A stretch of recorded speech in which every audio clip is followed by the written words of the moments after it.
الحمد للہ وکفا وسلام علی عبادہ الذین اصطفیٰ اما بعد اعوذ باللہ من الشیطان الرجیم بسم اللہ الرحمن الرحیم اقرأ بسم ربک الذی خلق خلق الانسان من علق اقرأ وربک الاکرم الذی علم بالقلم سبحان ربک رب العزة عما یصفون وسلام علی المرسلین والحمد للہ رب العالمین اللہم صلی علی سیدنا محمد وعلی آل سیدنا محمد مبارک وسلم اللہم صلی علی سیدنا محمد وعلی آل سیدنا محمد مبارک وسلم اللہم صلی علی سیدنا محمد وعلی آل سیدنا محمد مبارک وسلم۔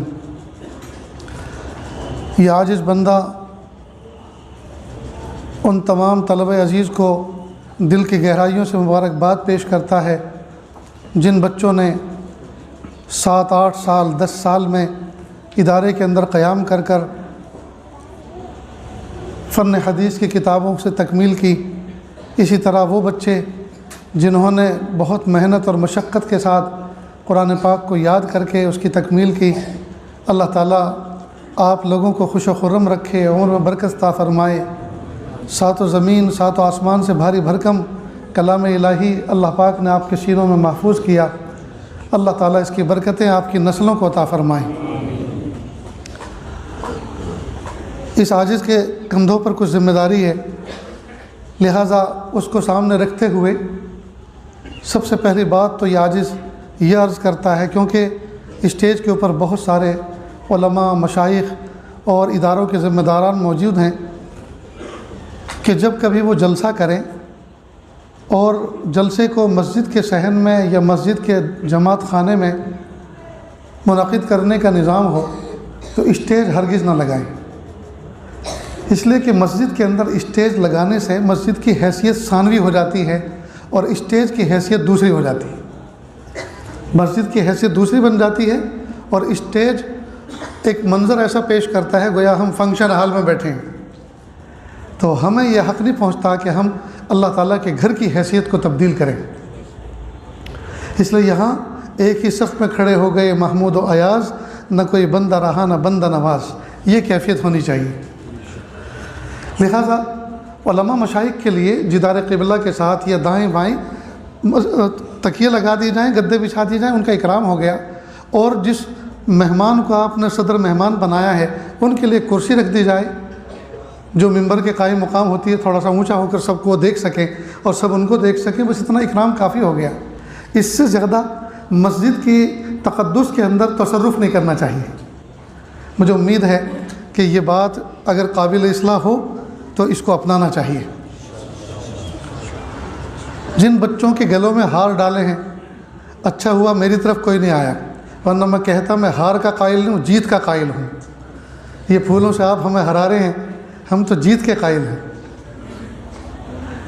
جس وقت یہ عاجز اس ادارے کے اندر داخل ہوا تو میں نے دیکھا کہ بہت سے لوگوں نے پھول نشاور کیے۔ میرے بھائیوں، یہ پھول اللہ کی نعمت ہے، یہ پیروں میں مسلنے کے لیے نہیں ہوتے، اللہ نے ان کو جہاں لگایا وہاں لگے رہنے دو، اور خوشبو سونگھ کا استفادہ کرو، درود شریف پڑھو، اللہ کا ذکر کرو کہ اللہ پاک نے ایک پھول کے اندر ایسی خوشبو رکھی ہے جو دکھائی تو نہیں دیتی لیکن اپنا اثر چھوڑتی ہے۔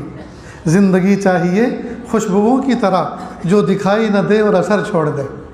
تو اس سے تو ہمیں اپنے اخلاق کو درست کرنے کے سبق ملتا ہے کہ ہم اپنے اخلاق ایسے بنائیں کہ ہمارے اخلاق کا اثر لوگوں کی زندگی میں آئے۔ تو یہ ریاست جودھ پور کے اندر میرے ساتھ دوسری مرتبہ ہوا کہ پھول نشاور کیے۔ ہمارے اسلاف کی زندگیوں میں یہ چیز نہیں تھی اور انہوں نے اس کو ناپسند کیا ہے۔ یہ تو اغیار کے طریقے ہیں، اخیار کے طریقے نہیں ہیں، اغیار کے طریقے ہیں۔ اس لیے اس چیز سے میں سمجھتا ہوں احتیاط برتی جائیں، یہ ہمارا طریقہ نہیں ہے۔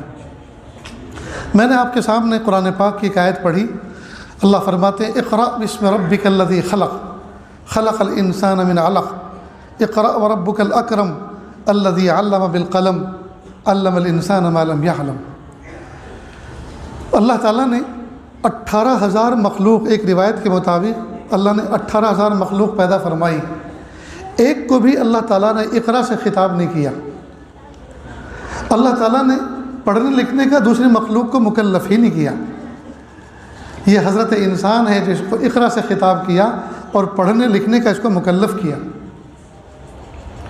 جتنے بھی اینیملس ہیں، جتنے جاندار ہیں، چاہے وہ کتنے ہی میموری والے ہوں، کتنے ہی شارپ ہوں، کتنے ہی تیز ہوں، اینیمل کی دنیا میں بندر کو بڑا سمجھدار سمجھا جاتا ہے، لیکن آج تک اس نے کوئی حرف لکھا ہو یا پڑھا ہو یا اس کی کمیونٹی کا کوئی جو ہے اسکول بنا ہو، آج تک آپ نے نہیں سنا، یا کوئی مرغیوں کا دارالعلوم بنا ہو مدرسہ بنات کی طرح، اور بندر سلامہ ہو اس کے پرنسپل بنے ہوں، ایسی کوئی خبر آپ نے نہیں سنی، یا کسی مرغی نے کوئی لیٹر لکھا ہو کسی بکری کے نام، آج تک آپ نے نہیں سنا ہوگا۔ کیوں؟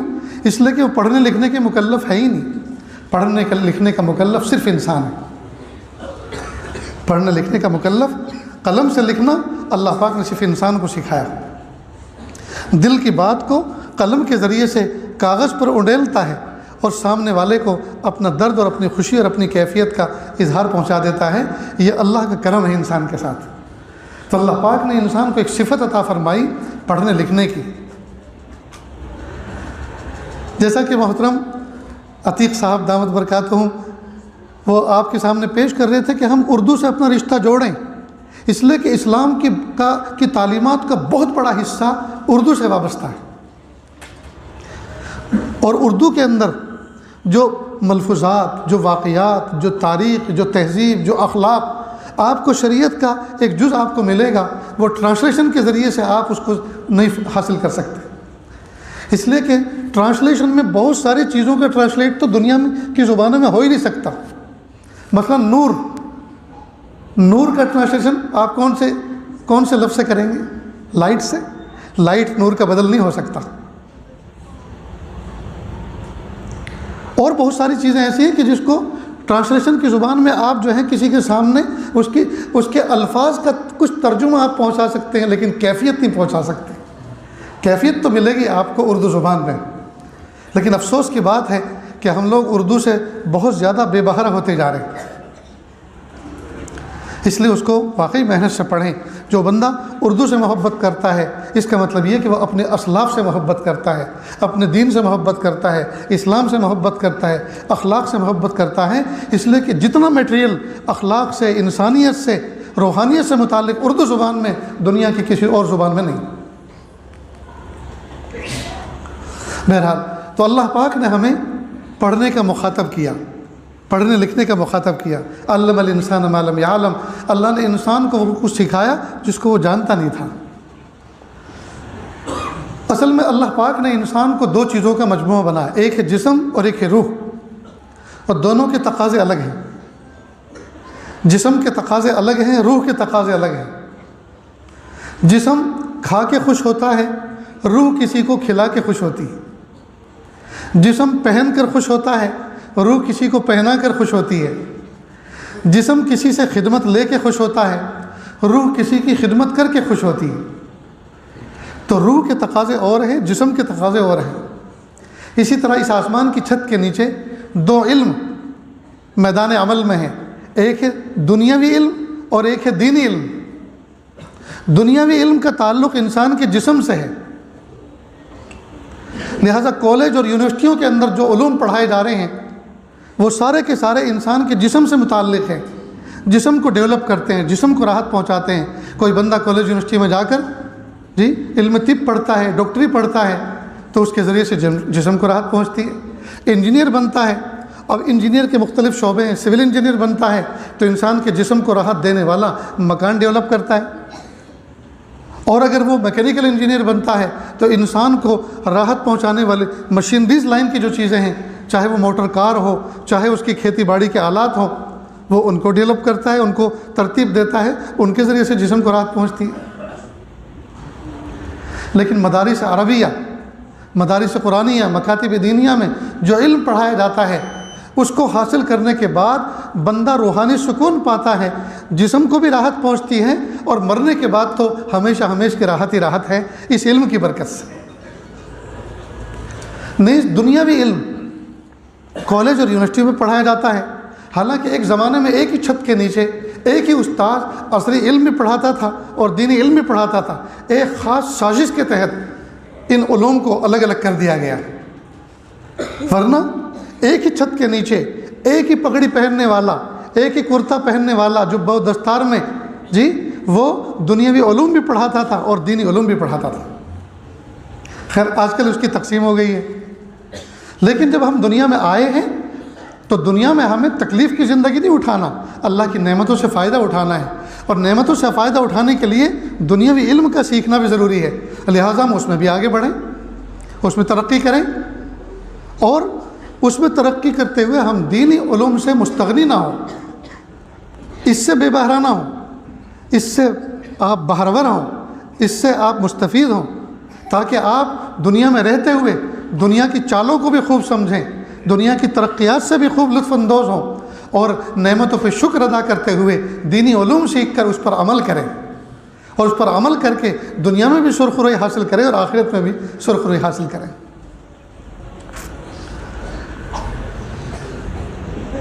اللہ کا شکر ہے کہ آج یہ عاجز ایک ایسے ادارے میں بیٹھا ہوا ہے جس ادارے کی نسبت حاجی عبدالغفور صاحب رحمۃ اللہ علیہ کی طرف ہوتی ہے۔ ان کی فکروں سے یہ ادارہ وجود میں آیا، چاہے اس کا مرحلہ دوسرا ہو، پہلا مرحلہ اشرف منزل کے اندر رہا ہو، لیکن یہ نسبت حضرت حاجی عبدالغفور صاحب کی۔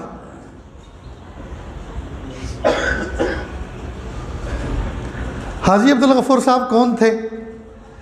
اس عاجز کا اس شہر میں، اس ادارے میں آنا صرف اور صرف ان کی یاد اور محبت میں ہوا ہے، ان کی یاد، ان کی محبت میں آیا۔ اس عاجز کے پاس رمضان تک بالکل بھی وقت نہیں، لیکن سلوٹوں سے وقت اس لیے نکالا کہ یہ نسبت والی جگہ ہے، نسبتوں والی جگہ ہے۔ ابھی میں تقریباً 10-15 دن پہلے واپس لوٹا، 15 دن پہلے ساؤتھ افریقہ کے سفر سے، اور افریقہ کے 3-4 ملکوں کا سفر تھا۔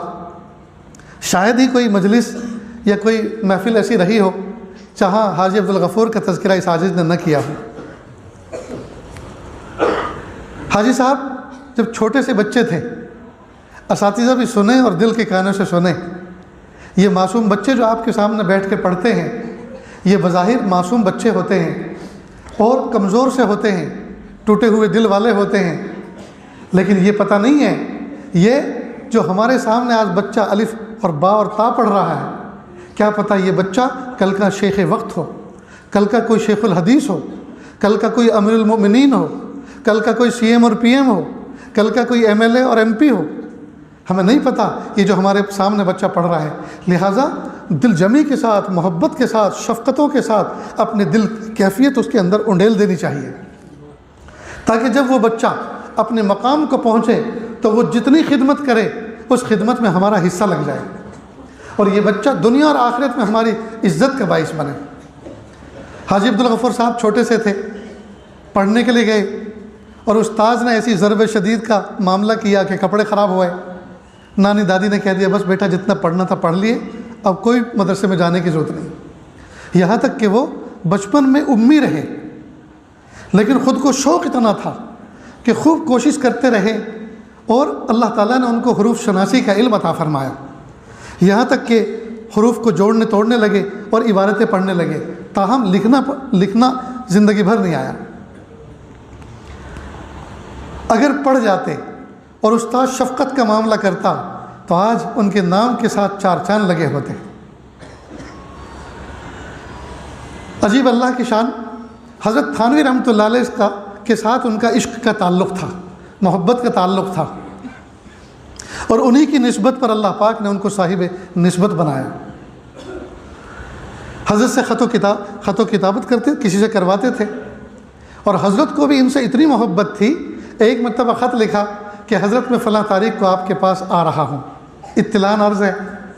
تو حضرت نے اپنے مقربین کو کہا کہ جودھپور کی طرف سے صحابہ صفت ایک شخص آ رہا ہے، اگر کسی کو دیکھنا ہو تو میرے پاس ٹھہر جاؤ۔ کیسی محبت ہوگی حضرت کو ان سے، اور کیسا انہوں نے اپنے آپ کو سنتوں کا پیکر بنا کے سنوارا ہوگا۔ اللہ اکبر کبیرہ۔ جب حضرت نے ان کو اجازت نامہ خلافت دی تو اس میں انہوں نے لکھا کہ حضرت میں اس قابل نہیں ہوں۔ حضرت نے فرمایا اس قابل نہیں ہیں، آپ کی یہ کیفیت ہے تبھی تو یہ ذمہ داری دی جا رہی ہے۔ پھر آگے لکھا البتہ میں غیبت، جھوٹ، بغض، عداوت، حسد ان تمام چیزوں کی برائی سے واقف ہوں اور الحمدللہ اس سے بچنے کی کوشش کرتا ہوں۔ اس کے آگے حضرت نے لکھا تب تو نور علی نور۔ پھر آگے لکھا کہ حضرت میں تو ویسے بھی ذات کا تیل ہی ہوں، یعنی پیشے سے تیل بیچنے کا کام کرتا ہوں، اور اس قسم کا پیشہ کرنے والوں کو لوگ ذرا دوسری نظر سے دیکھتے ہیں، حقارت سے دیکھتے ہیں۔ حضرت نے آگے لکھا بہت سے تیل گھی سے افضل ہوا کرتے ہیں۔ اللہ اکبر، یعنی سارے راستے بند کر دیے، کچھ عذر نہیں چھوڑا۔ خیر، حضرت نے جو ذمہ داری دی، لوگوں کو لے کر بیٹھتے، دین کی باتیں سکھاتے، دین کے بارے میں ان کے ساتھ تذکرہ کرتے، ڈسکس کرتے۔ اللہ پاک نے ان کو ایک بڑا مقام عطا فرمایا۔ اللہ کی محبت میں، عبادت میں اتنے آگے بڑھے کہ دل میں یہ شوق پیدا ہوا، یہ احساس پیدا ہوا کہ میں کچھ بھی نہیں، مجھے اللہ کی محبت میں اور آگے بڑھنا چاہیے۔ یہ راستہ ہی ایسا ہے، جتنا آدمی آگے بڑھتا ہے اتنا اپنے آپ کو کمتر سمجھتا ہے۔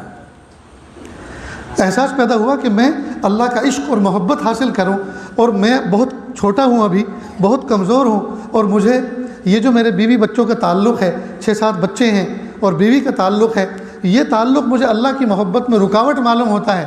مجھے ان کو چھوڑ کے اللہ کی محبت میں نکل جانا چاہیے اور شیخ کے پاس میں رہوں، گھومتا پھروں، اللہ اللہ کروں، تاکہ میں اللہ کی محبت میں آگے بڑھ جاؤں۔ پھر خیال آیا کہ یہ بیوی بچوں کے جو حقوق ہیں میرے ذمے، یہ تو فرض ہے، ان کو چھوڑ کے میں کیسے جا سکتا ہوں؟ تو اس ارادے سے باز آ گئے۔ پھر ایک مدت کے بعد حضرت ابو ذر غفاری رضی اللہ عنہ کے ایک صحابی کے حالات پڑھے۔ جب حالات پڑھے تو پھر جوش مارا وہی جذبہ کہ مجھے نکل پڑنا چاہیے۔ چنانچہ ایک رات کو یہ فیصلہ کر لیا۔ گھر کے اندر کل 40 روپے کی مالیت موجود تھی اور کچھ بھی نہیں تھا۔ اس میں سے 7 روپے لیے سفر خرچ کے طور پر، ضرورت کے طور پر، اور ساتھ میں 2 کتابیں لیں، ایک کلیات امدادیہ حاجی امداد اللہ مہاجر مکی رحمۃ اللہ علیہ کی، اور ایک غالباً حضرت تھانوی رحمۃ اللہ علیہ کی ملفوظات کی کتاب تھی۔ 2 کتابوں کو لے کر اندھیری رات میں گھر سے نکل گئے، ایک نظر بچوں پہ سب پہ محبت کی ڈالی اور نکل گئے۔ اور جودھپور ریلوے اسٹیشن سے دلی کا سفر نہیں کیا، جانا تھا تھانہ بھون اپنے شیخ کے پاس۔ جودھپور ریلوے اسٹیشن سے سفر شروع نہیں کیا کہ ہو سکتا ہے کوئی شناسہ پہچان لے، اور جب ڈھونڈ مچے گی تو کوئی کہہ دے کہ ہم نے دیکھا ادھر کو جاتے ہوئے، تو لوگ اس سمت میں نکل پڑیں گے تلاش کرنے، اور کسی نہ کسی طرح سے جا لیں گے، مجھے جا پکڑیں گے۔ 40 میل پیدل چلے اور کسی چھوٹے سے ان نون ریلوے اسٹیشن سے سوار ہوئے دلی کی ٹرین میں۔ رات بھر ٹرین چلتی رہی، الصبح دلی پہنچی۔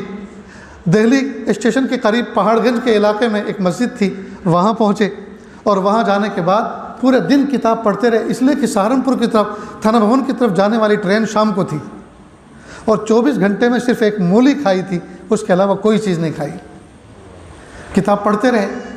اللہ کی شان، حاجی امداد اللہ مہاجر مکی رحمۃ اللہ علیہ کی جو کتاب کلیات امدادیہ تھی، اس میں ایک حکایت لکھی تھی، وہ حضرت نے پڑھی۔ کس نے؟ حاجی عبدالغفور صاحب نے۔ انہوں نے وہ حکایت پڑھی، اس میں لکھا تھا کہ ایک شخص تھا، اس کے دل میں اللہ کی محبت کا شوق پیدا ہوا، اس کے دل میں اللہ کی محبت کا شوق پیدا ہوا، تو اس نے سوچا یہ بیوی کے ساتھ تعلق جو ہے یہ اللہ کی محبت میں رکاوٹ ہے، لہٰذا مجھے اسے چھوڑ کے چلے جانا چاہیے، تو اس کو طلاق دے دی، اور طلاق دے کے نکل گیا صحرا کے اندر، پہاڑوں کے اندر، کہ میں اللہ کی محبت حاصل کروں۔ اللہ کی شان، لمبی مدت کے بعد واپس لوٹا اپنے گاؤں میں لوٹا تو ایک شخص نے دیکھا کہ یہ کوئی درویش اللہ کا ولی معلوم ہوتا ہے، میں اس کو اپنے گھر ٹھہراؤں، آج اپنی ڈھانی میں ٹھہراؤں، اس کے اکرام کروں، خدمت کروں، مجھے دعا ملے گی۔ اللہ کی شان، جس آدمی نے اس کو دعوت دی اور اپنے گھر میں ٹھہرایا، تو یہ مہمان جو اللہ کے عشق میں نکلا تھا اپنی بیوی کو طلاق دے کر، اس عورت کی اس کا نکاح اسی شخص کے ساتھ ہوا تھا، اسی گھر میں۔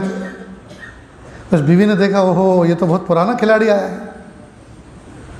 خیر، اس کا اکرام کیا گیا، کھلایا پلایا سلایا۔ صبح کو فجر کی نماز پڑھنے یہ دونوں مسجد گئے، تو بیوی نے سوچا کہ یہ جو مہمان جو مجھے طلاق دے کر گیا ہے، یہ جو اللہ کی محبت میں اور اللہ کے عشق میں گھومتا پھر رہا ہے، نکلا پڑا ہے، تو دیکھو تو صحیح ہاتھ میں لیے کیا پھر رہا ہے۔ تو جو بیگ تھا، جھولا تھا کندھے کا، اس کو کھولا تو اس میں ایک سوئی تھی اور دھاگے کی لٹائی تھی، سوئی تھی اور دھاگا تھا، تاکہ کپڑے اگر کہیں پھٹ جائیں تو اس کو سیا جائے۔ اس میں کچھ آٹا تھا اور شاید چھوٹے موٹے برتن بھی رہے ہوں گے۔ راستے میں کہیں ضرورت پڑے، بھوک لگے تو کھانا پکا لیں۔ تو بیوی نے اس کو دیکھ کے تعجب کیا۔ جب وہ فجر کی نماز پڑھ کر آیا نیچی نظر کر کے گھر میں، اور اس کا شوہر بھی آیا اور ادھر کو منہ کر کے بیٹھا تھا، پیچھے سے وہ متعلقہ بیوی آئی اور زور سے ایک دھپ دیا اور کہا یہ جو سب لیے پھر رہا ہے، اس پوری کائنات میں تجھے میں ہی دنیا دکھی تھی کہ مجھے چھوڑ گیا؟ آپ لوگ نہیں سمجھے، اگر سمجھتے ہوئے ہوتے تو کچھ تو چہرے سے تاثر معلوم ہوتا کہ کیا سمجھیں۔ تمہارے باپ بھی ایسے ہونے چاہیے، تمہیں چھوڑ کے بھاگ جائیں سب کے سب، تم سمجھدار ہی نہیں ہو۔ اللہ حفاظت فرمائے۔ تو دھپ دیا اور کہا یہ جو تم لیے پھر رہا ہے، اس کائنات میں تجھے میں ہی دنیا دکھائی دی تھی کہ مجھے چھوڑ گیا۔ یعنی بہت بلیغ اشارہ اس نے کیا، اگر تیری یہ ضرورت کی چیز ہے اس لیے پھر رہا ہے، تو میں بھی تو ضرورت کی چیز تھی کہ تجھے حرام سے بچا رکھا تھا، میں تیری حلال بیوی تھی۔ اور اگر میں ضرورت سے زائد چیز تھی، بیکار کی چیز تھی، تو یہ سامان لیے کیوں پھر رہا ہے؟ یہ بھی تو زائد ہے پھر۔ اور اگر تیرا جواب یہ کہ نہیں یہ ضرورت کی چیز تھی، تو میں بھی تو ضرورت کی چیز ہوں، مجھے چھوڑ گیا، اس کو لیے پھر رہا ہے۔ بس یہ حکایت واقعہ جب حاجی عبدالغفور صاحب رحمۃ اللہ علیہ نے پڑھا، فوراً کتاب بند کی اور 14 طبق گویا روشن ہو گئے، اور فوراً احساس ہوا ہائے یہ غلطی مجھ سے بھی تو ہوئی ہے، میں نے طلاق تو نہیں دی لیکن چھوڑ تو دیا نا، میں کس کے حوالے کر کے آیا ان کو؟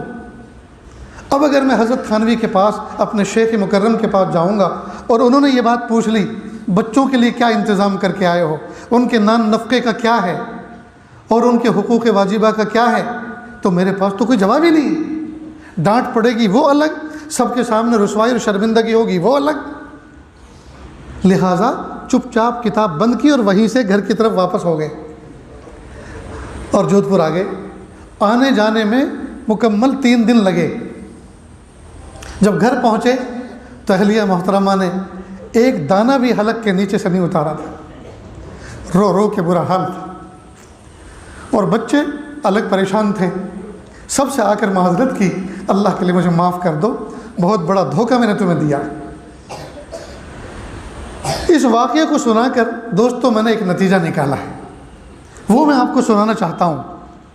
اپنے اکابر مشائخ اسلاف سے اپنا تعلق مضبوط رکھو اور اپنے اسلاف اور اکابر مشائخ کی کتابوں کو پڑھتے رہو۔ اگر نفس و شیطان کے بہکانے پر دائیں بائیں ہو بھی گئے تو ان کی تعلیمات، ان کی توجہات، ان کی برکت والی باتیں آپ کو راہ راست پہ لا کے کھڑا کر دیں گے۔ آپ ہمیشہ گمراہ نہیں رہ سکو گے۔ وقتی طور پر اگر کچھ ہو بھی گیا، وقتی طور پر، تو اللہ تعالیٰ ان کی صحبتوں کی برکات سے، ان کی توجہات سے اور ان کی تعلیمات کی روشنی میں آپ کو ایسی گائیڈ لائن اللہ عطا فرما دیں گے کہ آپ کے سامنے آپ کا دھوکہ کھل جائے گا۔ تو ویسے یہ بات تو بڑی اچھی لگ رہی ہے، محبت والی، کہ اللہ کی محبت، اللہ کے عشق میں آگے بڑھنا چاہیے، لیکن وہ عشق ہی کیا جو اللہ کے حقوق کو پامال کر کے حاصل کیا جائے، وہ محبت ہی کیا جو اللہ کے احکام کو تروڑ مروڑ کر پیش کیا جائے یا حاصل کیا جائے۔ اس لیے دوستو ہمیشہ یاد رکھیں، اللہ کے محبوب صلی اللہ علیہ وسلم کی سنت پر ہم عمل کریں، احکام شریعت کو اچھی طرح سمجھیں اور اپنا تعلق اپنے اسلاف، اپنے اکابر، اپنے مشائخ، علماء، صلحاء کے ساتھ جوڑ کے رکھیں۔ جس زمانے میں انسان تھوڑے سے تھے اور ان کے مسائل اور پرابلم بھی تھوڑی سی تھی، اس زمانے میں 2 نبی آیا کرتے تھے، اور جب کہ انسانوں کا وجود بڑھ گیا، پرابلم بڑھ گئے، پریشانیاں بڑھ گئیں، جی اب پوری دنیا میں 1 نبی بھی نہیں۔ عقل تو یہ چاہتی ہے شہر جودھ پور میں 3 اور 4 نبی ہونے چاہیے، اس لیے کہ تعداد بڑھی ہوئی ہے۔ دلی، کلکتہ، بمبئی جیسے شہر میں 8-8 10 نبی ہونے چاہیے، لیکن جودھ پور اور دلی اور بمبئی اور کلکتہ تو چھوڑو، پوری دنیا میں 1 نبی نہیں۔ اللہ تعالیٰ نے یہ پاکیزہ سلسلہ کیوں بند کیا؟ سنیں اور غور سے سنیں، اور خاص طور سے فارغ ہونے والے طلبہ سنیں۔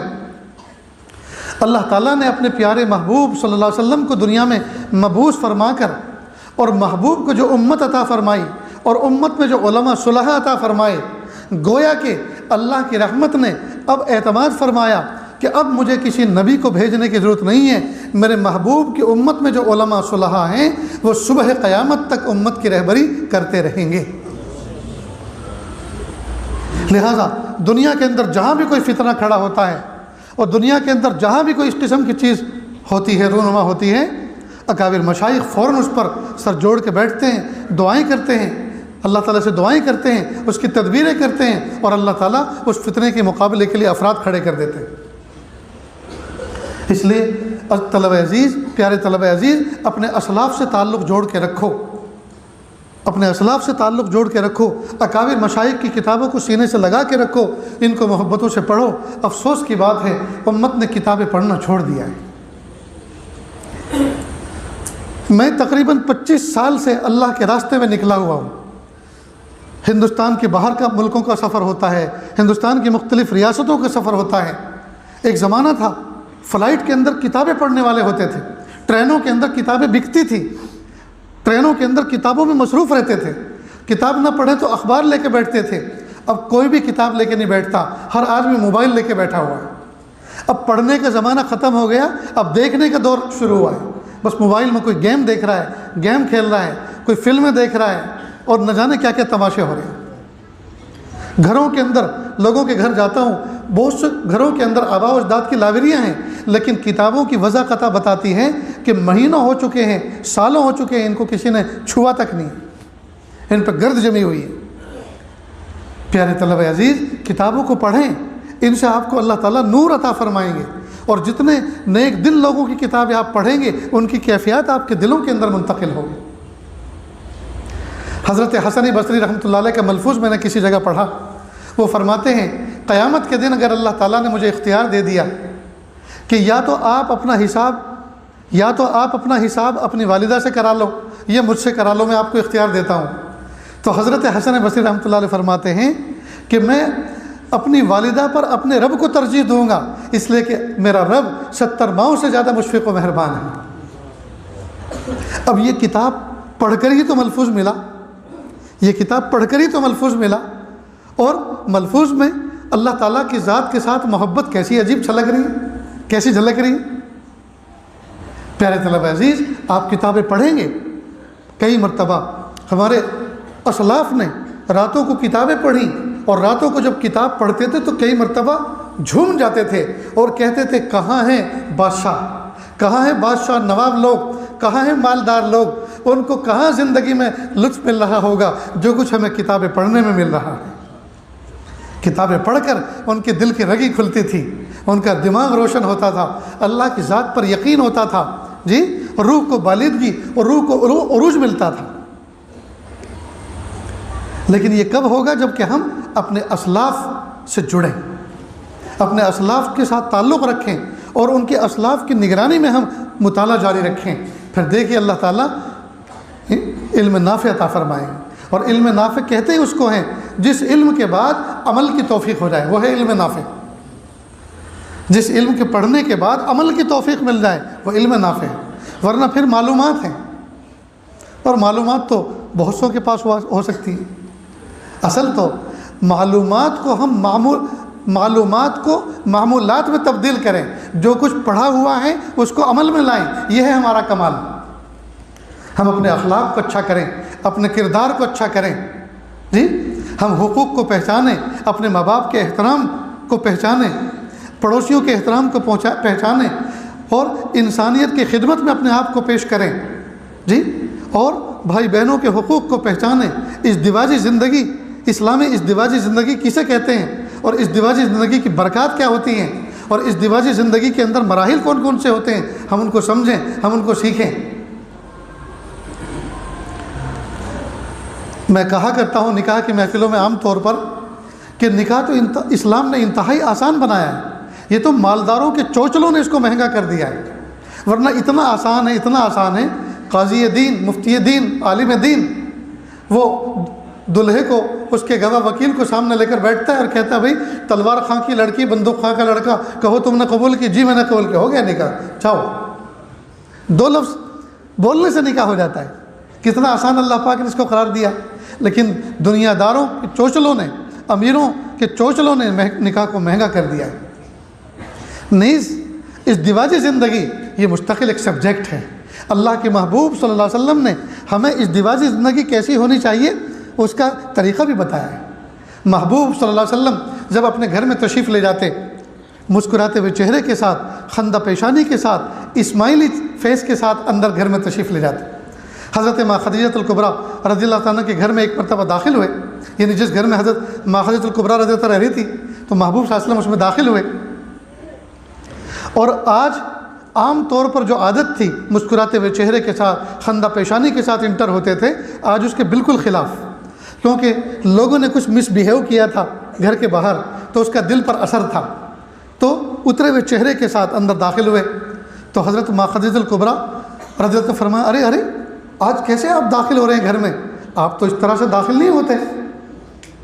محبوب کا احساس ہوا، فوراً یو ٹرن لیا اور باہر نکل کر پھر دوبارہ آئے مسکراتے ہوئے چہرے کے ساتھ۔ تو حضرت ماں خدیجہ الکبریٰ رضی اللہ عنہا فرمایا کہ ہاں اب ہوئی نا کوئی بات۔ معلوم ہوا مسکراتے ہوئے چہرے کے ساتھ، خندہ پیشانی کے ساتھ، سلام کے ساتھ گھر میں داخل ہونا یہ محبوب کا طریق تھا۔ آج ہمارا حال یہ ہے، ساری دنیا کو ہم ہیلو ہائی کرتے ہیں، ساری دنیا کو مسکراہٹیں بکھیرتے ہیں، یہاں تک کہ مسکرا کر بتکلف یہ گال بھی دکھ جاتے ہیں، ڈیپر دیتے ہیں، الیکٹرانک سلام کرتے ہیں، سامنے والے کو مخاطب کرتے ہیں، اور گھر میں آتے ہیں تو ایسے جیسے کڑوی دوائی پی کر آئے ہو، گھر میں آتے ہیں تو ایسے جیسے کمانڈر بن کر آئے ہو، اور جس کی کسی پہ نہیں چلتی وہ اپنے کمزور بیوی بچوں پہ چلاتا ہے۔ ہائے ہائے کتنا برا معاملہ کرتے ہیں۔ ہمیں چاہیے کہ ہم اپنی بیویوں کے ساتھ حسن سلوک کا معاملہ کریں۔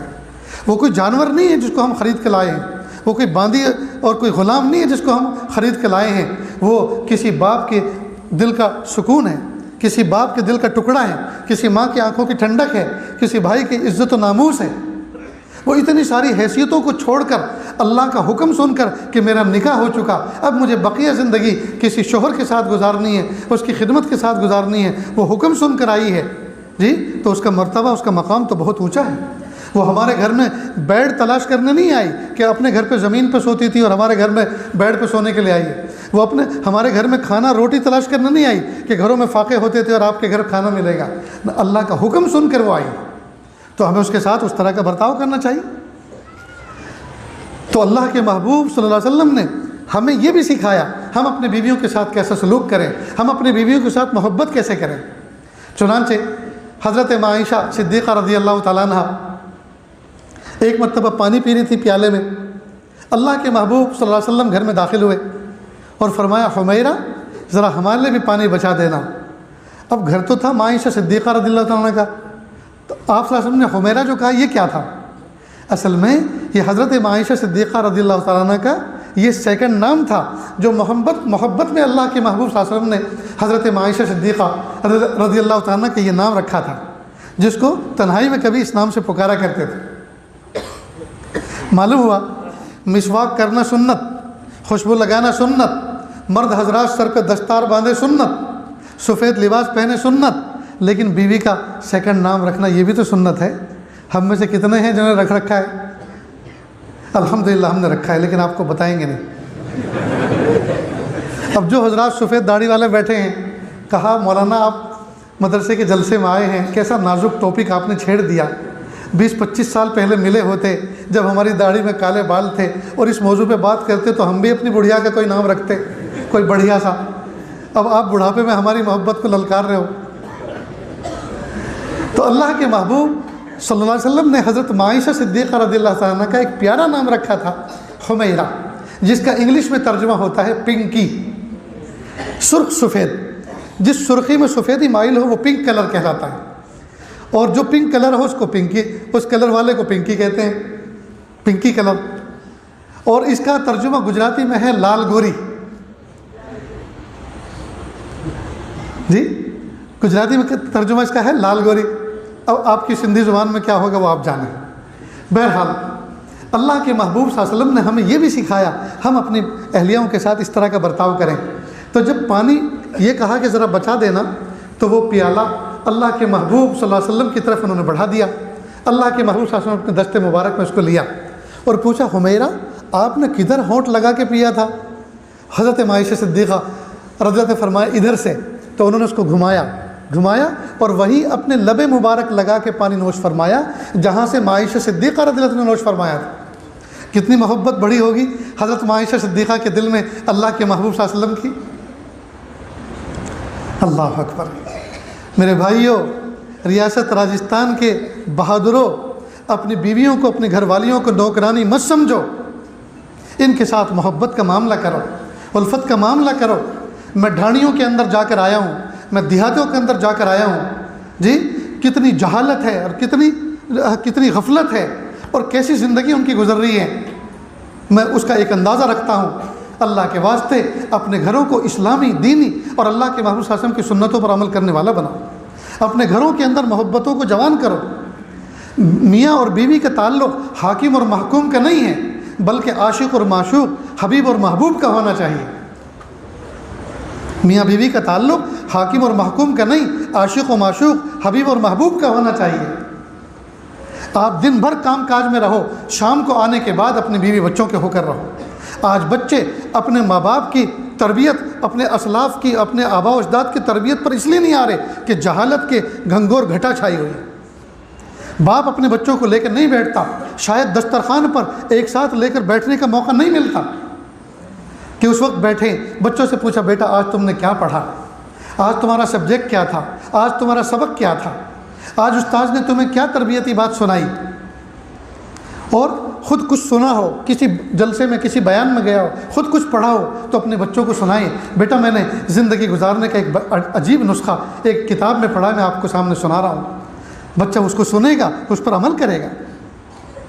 فرصت ہی نہیں ہے، دن بھر کام کاج میں رہتے، راتوں کو فون لے کر پڑ جاتے ہیں اور بیوی کو نہیں دیکھتے، فون کو دیکھتے ہیں۔ حالانکہ جو چیز فون میں دیکھ رہے ہیں وہ فزیکل طور پر بیوی موجود ہے، لیکن حرام لذات لے رہے ہیں، حلال لذت نہیں لے رہے۔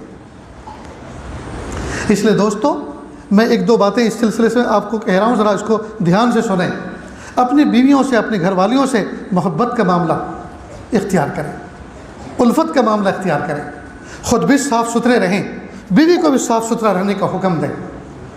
اب جب مرد کا یہ حال ہو، کھیتی باڑی میں اور فیکٹریوں میں اور کمپنیوں میں اور گیریج میں کام کر کے بالکل سڑا بھسا ہوتا ہے، گھر میں پہنچتا ہے انہی لباس کے ساتھ تھکا ہارا گدھے کی طرح سو جاتا ہے، اور وہ سوچتا ہے اسی حال میں اپنی بیوی سے پیار محبت کروں، جب اس کے اندر بغلوں میں مرے ہوئے کتے کی بدبو آ رہی ہے تو بیوی خاک اس سے محبت کرے گی؟ اور یہی حال بیوی کا ہے، وہ بھی کچھ کم نہیں ہے اس سے جی، اس میں بھی بدبو آ رہی ہے۔ اب وہ سوچتی ہے کہ یہ مجھ سے محبت نہیں کر رہا، کروٹ لے کے ادھر کو پڑ جاتا ہے، اور پھر پتہ نہیں کس کس باپو کے پاس اور عامل کے پاس ڈھونڈتی پھرتی ہے، کوئی ایسا تعویذ بنا دو کہ میرا شوہر میرا ہو جائے۔ ارے تو خود اتنا بڑا جادو ہے کہ پتہ نہیں کس کس کو اپنا بنا لیتی ہے۔ اگر نکل جائے گھونگھٹ اٹھا کر بازار کی طرف تو پتہ نہیں تیرے کون کون ہو جائیں، تو ایک شوہر کو اپنا نہیں بنا سکتی۔ اس کی وجہ یہ ہے کہ صفائی ستھرائی نہیں۔ روزانہ غسل کا اہتمام کریں، صاف ستھرا رہنے کا اہتمام کریں۔ کیا مجال کہ میاں بیوی آپس میں محبت نہ کریں؟ میں عام طور پر نکاح کی محفل میں اس طرح کی بات کہتا ہوں نوجوانوں سے شہروں میں، کہ بیوی کو ایک ریلائنس فون نے ایک سلوگن نکالا تھا، کر لو دنیا مٹھی میں۔ ہم نے اس کے مقابلے میں کہا تھا کر لو بیوی مٹھی میں، کر لو بیوی مٹھی میں۔ اور وہ کیسے کریں تو اس کی کچھ ٹپس بتائی تھی کہ ایسے محبت کرو، ایسے سلوک کرو، اس طرح سے پیار کرو، اور اس طرح کا کوئی ہدیہ تحفہ گھر میں لا کے دو۔ یاد رکھنا، ایک پتے کی بات بتاتا ہوں، ہر بیوی اپنے شوہر سے اپنی محبت کا پروف چاہتی ہے، لیکن وہ زبان سے کبھی نہیں کہتی کہ مجھے پروف پیش کرو کہ تم کو مجھ سے محبت ہے، زبان سے کبھی نہیں کہتی، وہ باحیا ہوتی ہے، لیکن وہ آپ کے انداز اور بیہیو میں وہ ڈھونڈتی ہے کہ ان کو مجھ سے محبت ہے کہ نہیں۔ تو اس کا طریقہ یہ ہے کہ آپ جب بھی کبھی سفر پہ جاؤ، اس کے لیے کوئی تحفہ لے کے جاؤ، کبھی کوئی لباس ہے، کبھی انر کوئی لباس ہے، کبھی کوئی جوتی چپل ہے جی۔ اب وہ جب یہ آپ چیز دو گے تو آپ کی نظروں سے ہٹ کر بچ کر وہ تنہائی میں جا کر اس کو سر پہ رکھے گی، چومے گی، اور دیکھے گی میرے شوہر یہ لے کر آئے، واقعی میرے شوہر کو مجھ سے محبت ہے، تبھی تو اتنے بزی شیڈول کے اندر ٹائم نکال کر میرے لیے یہ چیز لے کر آئے ہیں۔ بس یہ چیز ثبوت بن جائے گی، پروف بن جائے گی کہ بیوی کو، شوہر کو بیوی سے محبت ہے۔ اسی طرح کچھ ادائیں ایسی بھی دکھایا کرو، کئی مرتبہ راہ چلتے ہوئے جب اپنے گھر سے نکل رہے ہیں، چلتے چلتے کوئی ایسی بات کہہ دینی چاہیے جس سے اس کے دل میں گدگدی ہو جائے۔ اب مثال کے طور پر اللہ نہ کرے آپ میں سے کسی کو شوگر لگ جائے، شوگر کی بیماری، اللہ حفاظت کرے، اب آپ نے بیوی کو کہا پیاری لگتا یہ ہے کہ زندگی میں جتنا میٹھا کھانا تھا میں نے کھا لیا، میرا کوٹا پورا ہو گیا، اب مجھے جب بھی کبھی چائے دو تو پھیکی دینا۔ اس نے بڑا افسوس کیا کہ میرے شوہر کو شوگر لگ گئی۔ اب 2-3 دن اس نے پھیکی دی اور 1 دن اس نے میٹھی دے دی بھول سے۔ اب آپ نے جب اس کو پیا تو ایک طریقہ تو یہ ہے کہ آپ اس کو ڈانٹیں، مار دے مجھے، زہر دے دے مجھے، تو یہی چاہتی ہے نا شوگر ہوگا یہ مر جائے، مجھے کوئی دوسرا دلہا ملے گا۔ اب ایک انداز تو بات کرنے کا یہ ہے، اس سے اس کا دل ٹوٹے گا۔ آپ اس طرح سے نہ کہیں بلکہ محبت سے اس کو دیکھیں کہ کیوں دیکھ رہے ہو؟ آپ کے دیکھو تم نے پھر وہی حرکت کی، میں نے تمہیں منع کیا ہے کہ چائے بنانے کے بعد تم اپنی انگلی چائے میں مت ڈالا کرو۔ اللہ نے تمہاری انگلی میں ایسا شہد رکھا ہے کہ چائے میں گرتی ہے تو وہ میٹھی ہو جاتی۔ اب آپ نے جب یہ بات کہی تو اس کے دل میں ایک گدگدی سی ہو گئی، وہ کہا کہ سوری، معاف کرنا، میں دوسری لے کے آتے ہوں۔ اب آپ نے بات بھی کہہ دی اور اس انداز سے کہہ دی، اس کے دل میں خوشی کی ایک لہر دوڑ گئی، جی دوسری چائے آ جائے گی۔ تو یہ ہے دوستو اپنی بیوی سے برتاؤ کرنے، بیہیو کرنے کا معاملہ، طریقہ۔ اور میاں بیوی دونوں وقت دیں اور اپنے بچوں کو وقت دیں، تنہائیوں میں وقت دیں۔ بہرحال تو ضرورت ہے اس بات کی ہم اہل علم حضرات سے، اہل اللہ سے اپنا تعلق باقی رکھیں۔ اب اردو کو پڑھیں، اردو کی کتابیں اپنے گھر میں لا کے رکھیں، اور اسلاف کی کتابوں کو پڑھ کے، ان کے ملفوظات کو پڑھ کر، دینی حقوق اور تعلیمات کو پڑھ کر ہم آگے بڑھیں۔ پھر دیکھیے ہمارے گھر کے اندر اسلام چلتا پھرتا نظر آئے گا، اور ہمارے وجود کے اندر اسلام چلتا پھرتا نظر آئے گا۔ یہ جو معصوم بچے اس وقت یہاں فارغ ہو رہے ہیں، یہ بچے 1 دن میں 2 دن میں تیار نہیں ہوئے، سالہ سال لگے ہیں ان کو پڑھنے میں۔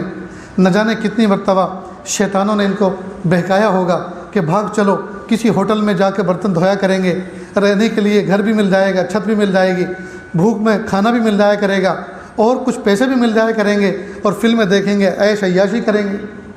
لیکن اللہ کی شان کہ اللہ پاک نے شیطان کا داؤ ان پہ نہیں چلنے دیا، اور ان بچوں نے محنت کی، یہاں تک کہ آج یہ بچے سروں کے اوپر تاج لے کر، سنت کا تاج پہن کر اس مجمع میں بیٹھے ہوئے ہیں۔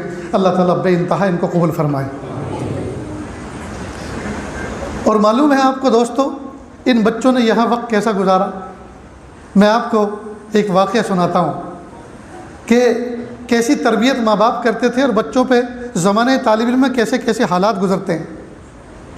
میں ابھی جو افریقہ گیا تو وہاں ایک بہت بڑے بزرگ سے میری ملاقات ہوئی، بہت مختصر کر کے اس واقعے کو سناتا ہوں، اور ان کو میں نے حضرت حاجی عبدالغفور صاحب رحمۃ اللہ علیہ کا یہ واقعہ سنایا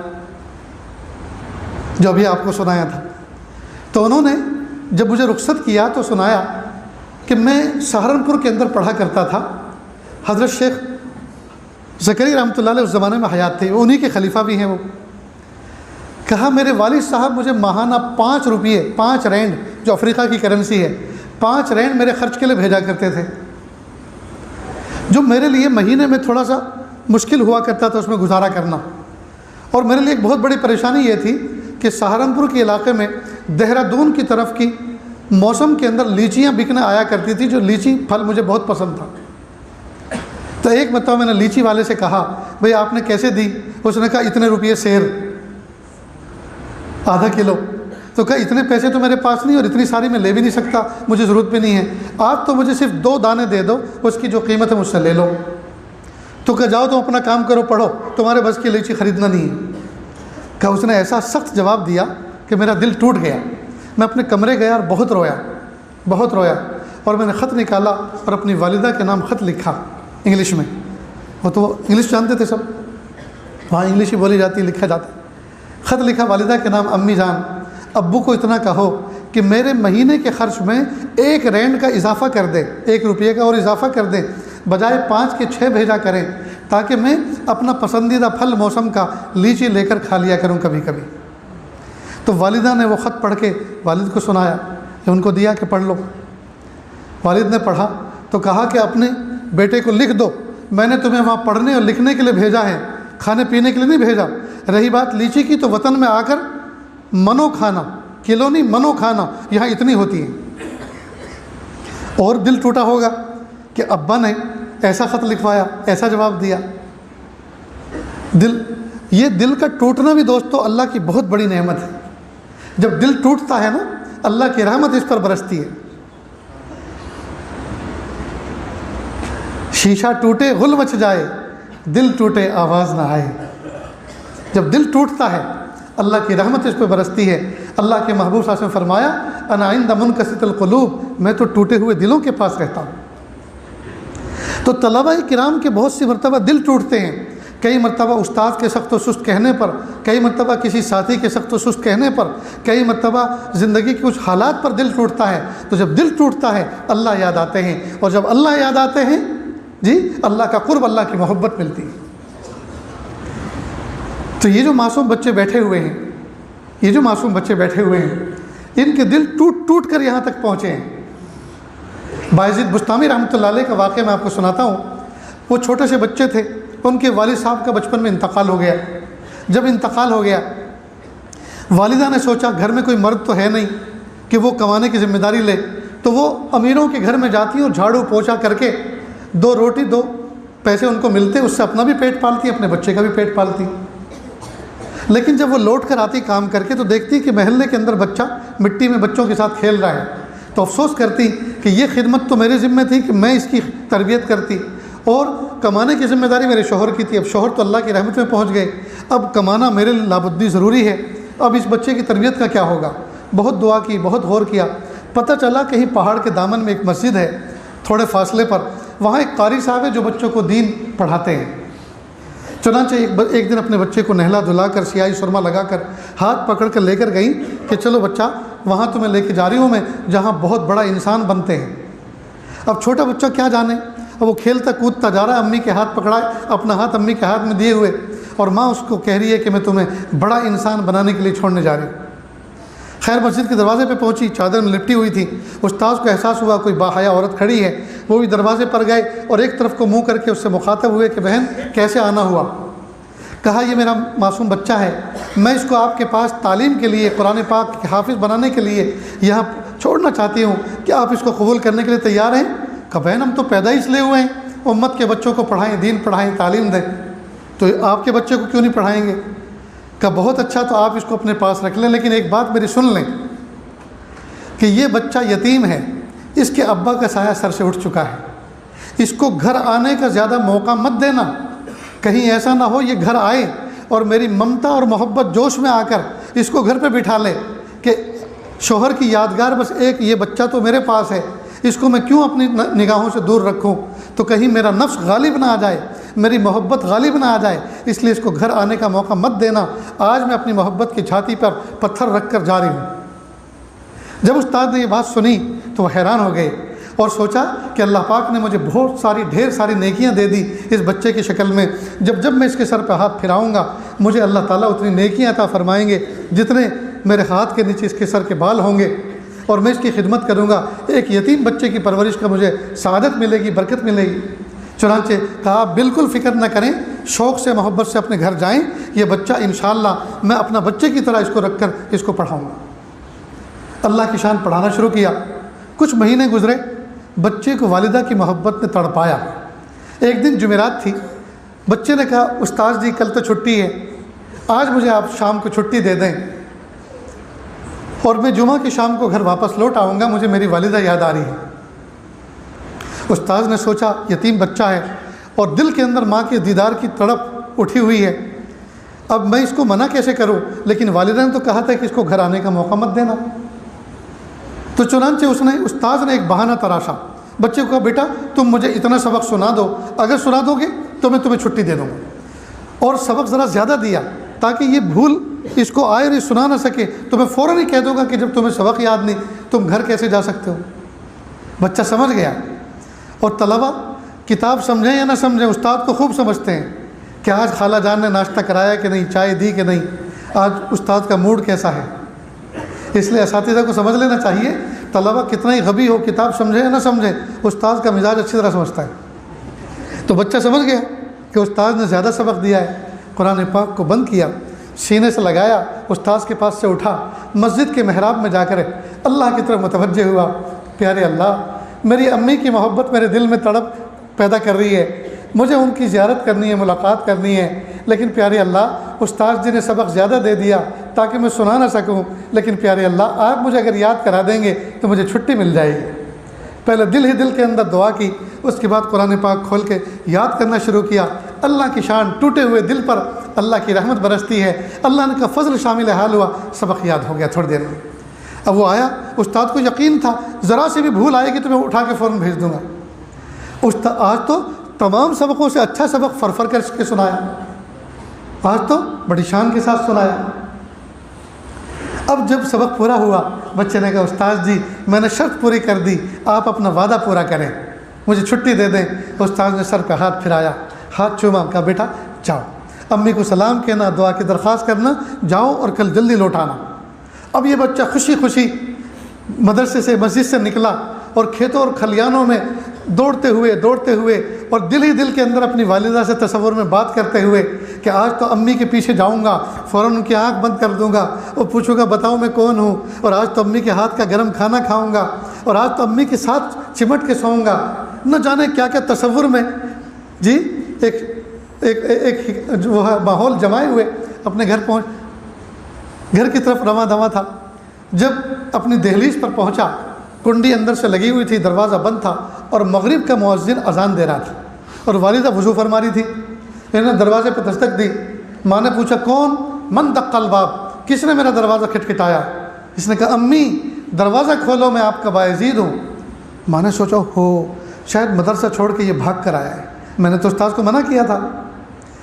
تو فوراً انداز بدل کر کہا میرا بھی ایک باعزید ہے، میں نے تو اس کو بڑا انسان بننے کے لیے ایک استاذ کی تربیت میں رکھا ہوا ہے، چھوڑا ہوا ہے۔